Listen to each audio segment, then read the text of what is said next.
Alhamdulillah, wassalatu wassalamu ala sayyidina Muhammad ibn Abdillah wa mawalah amma ba'da.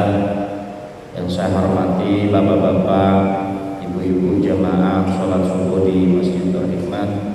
Marilah kita mengawali rutinan subuh ini dengan pembacaan suratul Fatihah. Semoga apa yang kita laksanakan pada pagi hari ini benar-benar mendapatkan barokah dari Allah Subhanahu wa taala. Syarillahil Fatihah. A'udzubillahi minasyaitonir rajim. Bismillahirrahmanirrahim. Alhamdulillahirabbil alamin. Arrahmanir rahim. Maliki yaumiddin. Iyyaka na'budu wa iyyaka nasta'in. Ihdinas siratal mustaqim. Siratal ladzina an'amta 'alaihim ghairil maghdubi 'alaihim waladdallin. Bismillahirrahmanirrahim. Masih melanjutkan tentang pembahasan keterangan tentang niat. Biasanya 3 kali ya. Ini yang ketiga, berarti untuk selanjutnya sudah tidak. Hukiya an akhawaini kana ahaduhuma 'abidan wal akharu musrifan ala nafsihi wa kana al-'abidu yatamanna ayyara iblisan. Jadi dikisahkan bahwasanya ada dua orang yang saling bersaudara, artinya satu dengan yang lainnya. Ahaduhuma 'abidan wal akharu musrifan ala nafsihi. Akan tetapi keduanya ini bertolak belakang. Si pertama, salah satu dari keduanya itu adalah 'abid, orang yang rajin, aktif dalam beribadah. Wal akharu musrifan ala nafsihi. Sedangkan yang lain itu adalah orang yang termasuk sebaliknya, artinya dolim terhadap dirinya sendiri. Wa kana al-'abidu yatamanna ayyara iblisan. Suatu ketika si saudara yang ahli ibadah ini mengharap, punya harapan, bukan harapan, punya keinginan untuk melihat iblis. Faqala, kemudian ternyata fadhahara lahu iblisu yauman. Suatu ketika dia itu bisa melihat iblis. Entah bagaimana caranya, tapi suatu hari saudara yang ahli ibadah ini bisa melihat terhadap iblis, atau iblis menampilkan wujudnya, entah dengan wujud apa di depannya. Tapi waqala lahu, kemunculan iblis di depannya itu bukan hanya untuk menakut-nakuti seperti halnya di dalam televisi, enggak, tapi untuk menggodanya. Dia berkata, wa safah alaika tayya'ta min umrik arba'ina sana fi hasri nafsik wa it'abi badani wa qad baqiya min umrika mislu ma madha fatlik nafsaka fi syahwatiha. Sangat rugi, sangat sengsara dirimu, kau sia-siakan 40 tahun usiamu kau lewati hanya untuk kesusah payahan mencapaikan, meletihkan tubuhmu, sedangkan ada sisa dari umurmu yang bisa kau gunakan untuk bersenang-senang. Fa'atlik nafsaka fi syahwatiha. Lalu kata iblis, lakukan apa yang ingin kau lakukan. Nah, mendengar bisikan mendengar bisikan dari si iblis. Faqala al-'abid, lalu terbesit di dalam hatinya orang yang ahli ibadah ini, la'alli anzilu ila akhi fi asfalid dar wa wafiqu ala aqli wa syurbi wal laddati 20 sana summa atubu wa a'budullah fi 20 allati tabqa min umri. Layu ya ono ya ini awakku saposo tahajudan sing duhana jamaah ngantuk-ngantuk nang subuhan melaku semboyongan poso ya poso mbok menawa ki dhisik yang kok ya penak wis seneng-seneng se leha-leha se nanti sisa usia saya yang 10 tahun saya gunakan untuk tobat kepada Allah dan beribadah kepadanya. Kan yo penak. Fanazala ala niyatidzal. Masalahnya abid ini sudah meniatkan di dalam hatinya untuk melakukan hal tersebut. Setelah sesuk tak jajal laku maksiat, urip ibadah terus bosan, urip jamaah terus bosan, bisa-bisa aku tak maksiat sesuk lah. Katanya semacam itu. Wa amma ahu al-muslim fa innahu istayqadha min sukri. Sedangkan saudaranya yang satunya ketika dia sudah sadar dari pengaruh alkohol yang ia minum, yang ia teguh, fa wajada nafsahu fi halati radiyati. Maka ada penyesalan di dalam hatinya. Qad bala ala thiyabihi matu al-qurab. Ketika dia ada penyesalan di dalam hatinya, lalu dia menangis, meneteskan air mata hingga air matanya itu jatuh ke tanah.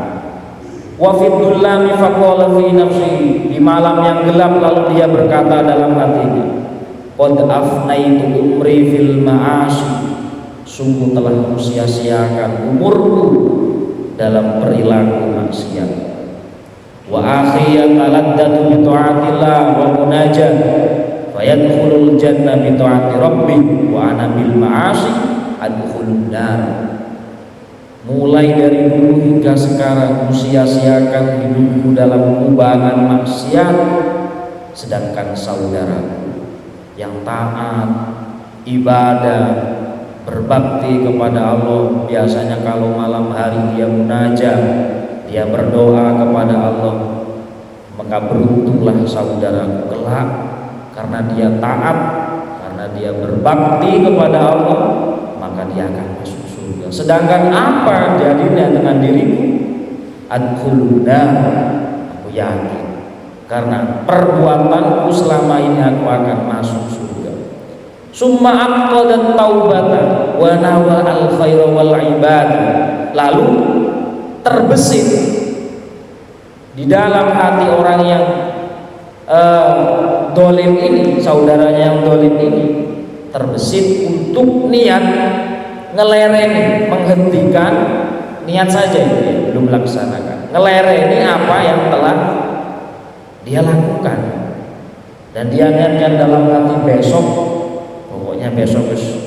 butuh budal jamaah ben seketok uang isin ben rapopo sing penting budal jamaah mbok iso takbir ora iso maca Fatihah ora sing penting wis melo-melo kopiah aku tak nyilih sarung tak golek turahan sekelalu bisa eneke sing penting budalan masjid mbok sing diwaca yo wiritan doa yo ngangkat tanganku sing loro sing penting sesuk aku tak ngono ae lah isin dilokne karo wong kena sambet endi ben apa. Kemudian keduanya wa nazala ahu fatola alaihi niyatit ta'at fazalat rijluhu fasaqata ala aini fawaqa'a mayyitaini. Dilala kedua orang ini setelah meniatkan di dalam hatinya mengalami insiden yang mengakibatkan keduanya meninggal, sama-sama meninggal. Yang satu yang ahli ibadah sejak kecil ternyata meninggal dengan niatan untuk melakukan maksiat, sedangkan saudaranya yang sedari kecil sudah berbajukan maksiat meninggal dalam keadaan sebaliknya, niat untuk bertobat. Maka kata Allah Ta'ala fahusyira al-abid ala niyatil maksiyat wa husyira al-asi ala niyatil taubat fayambagi lil abdi ayat sunan niyat. Maka keduanya itu berbanding terbalik. Yang satu karena sejak kecil itu dia taat, berbakti, takwa kepada Allah, tapi karena salah niat lalu meninggal, dia meninggal dalam keadaan maksiat. Sebaliknya yang satu kecil ora rupa ora pojokane masjid, ora warna keramik masjid, berkubang dengan dosa dan lain sebagainya, tapi karena ada niat di dalam hatinya untuk menghentikan perbuatannya, untuk bertobat kepada Allah, lalu dia meninggal, dia memiliki akhir yang baik atau husnul khotimah.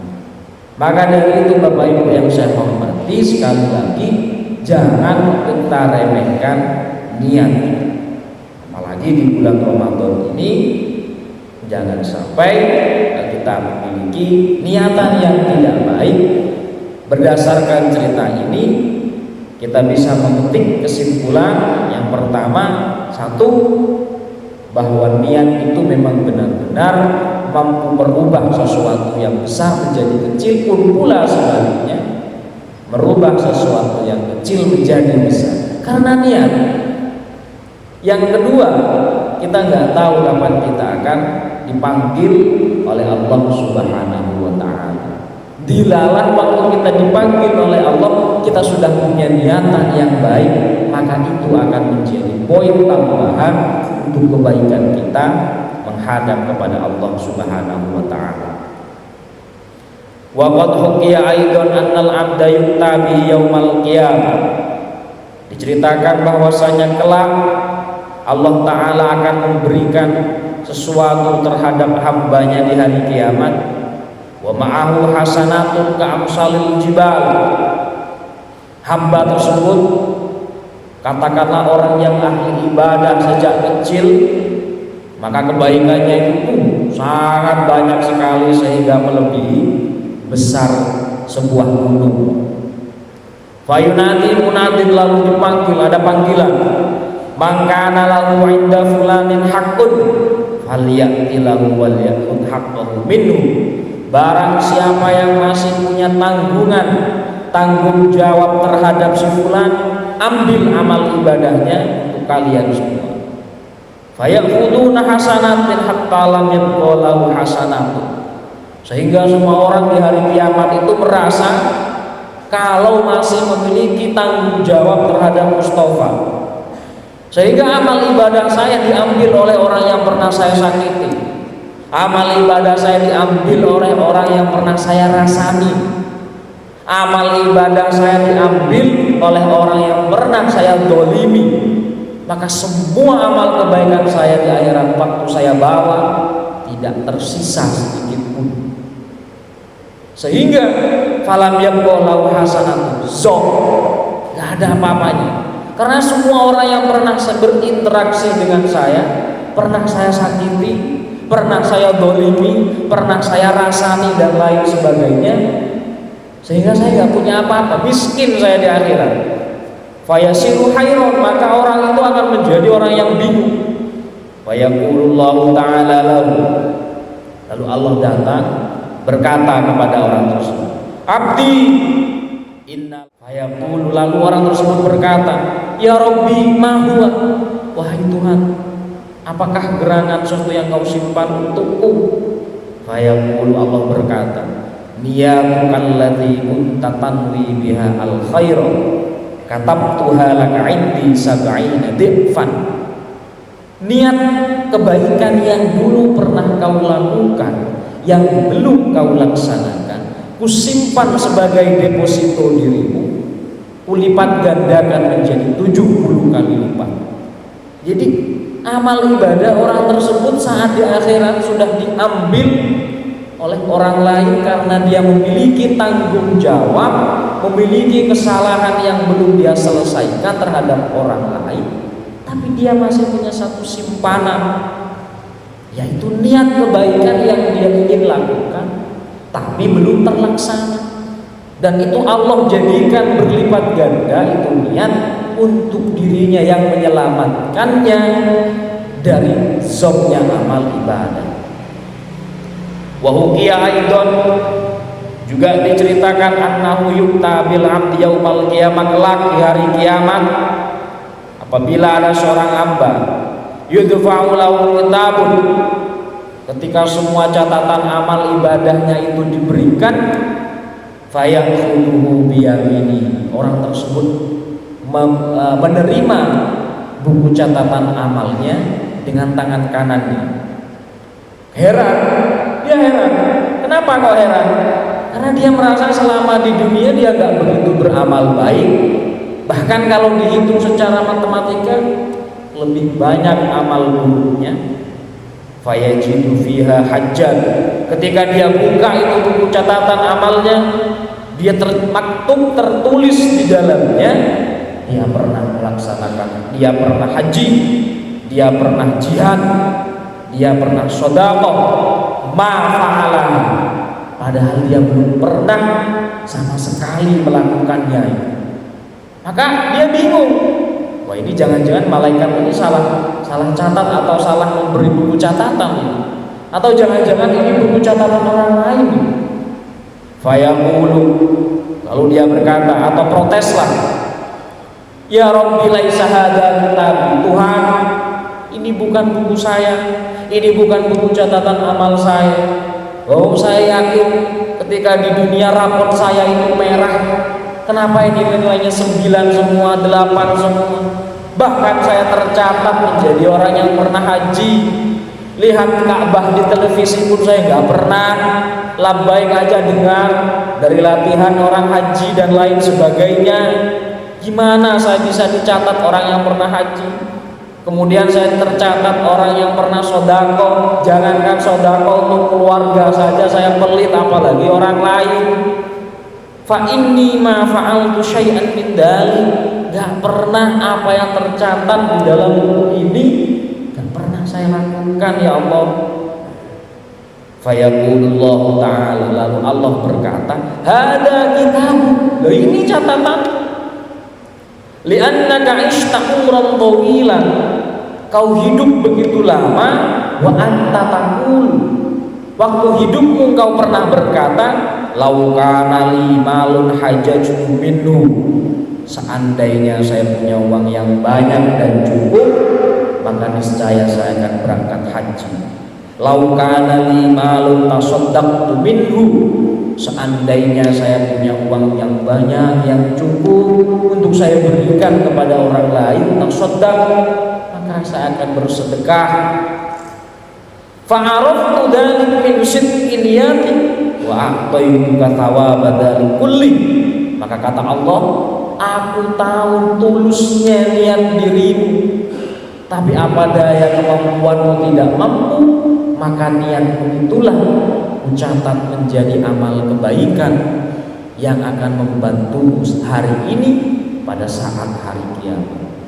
Hadirin yang saya hormati, itulah cerita dahsyatnya dari perilaku niat yang ingin kita lakukan, tapi tidak tersampaikan karena dia tulus ingin melaksanakan haji tapi tidak mampu, karena dia tulus benar-benar ingin sedekah tapi benar-benar dia tidak mampu, tidak bisa karena terbentur berbagai hal, sehingga karena tulusnya niat yang dia berikan, yang dia utarakan, Allah catat semua itu sebagai ibadah haji yang sempurna.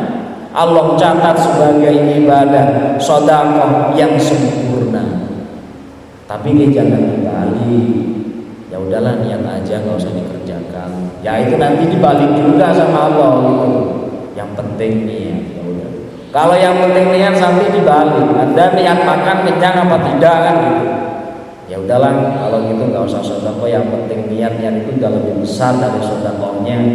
Nggak usah haji, yang penting niat, ntar juga Allah dicatat di buku amal saya menjadi orang yang haji berdasarkan cerita ini. Nanti dibalik, sampean kalau niat makan itu udah kenyang apa belum? Berbuka puasa dulu, niat ingsun berbuka puasa, niat aja gak akan kenyang, tarawih tetap lemes gitu. Maksud dari cerita ini itu menceritakan tulus dan ikhlasnya orang yang ingin berbuat baik tapi tidak tersampaikan karena terbentur situasi dan kondisi. Ketulusan dan niat yang telah dia utarakan di dalam hatinya itu dicatat sesempurna amal ibadah yang dia laksanakan, bukan direkayasa semacam itu. Jadi hadirin yang saya hormati, dirahmati dan dirahmati oleh Allah Subhanahu wa taala. Sekali lagi kami tidak bosan untuk mengingatkan, mari setiap perbuatan baik yang kita lakukan, mari kita niatkan untuk benar-benar menjadikan amal ibadah yang mendekatkan diri kepada Allah dan niat mencari ridhonya Allah Subhanahu wa taala, agar kalaupun terbentur situasi dan kondisi kita tidak mampu melaksanakan niat tersebut, setidaknya kita tidak gagal untuk merencanakan kebaikan yang ada di dalam diri kita. Sekian dari saya, mohon maaf bila ada kurang lebihnya. Ihdinas siratal mustaqim. Assalamualaikum warahmatullahi wabarakatuh.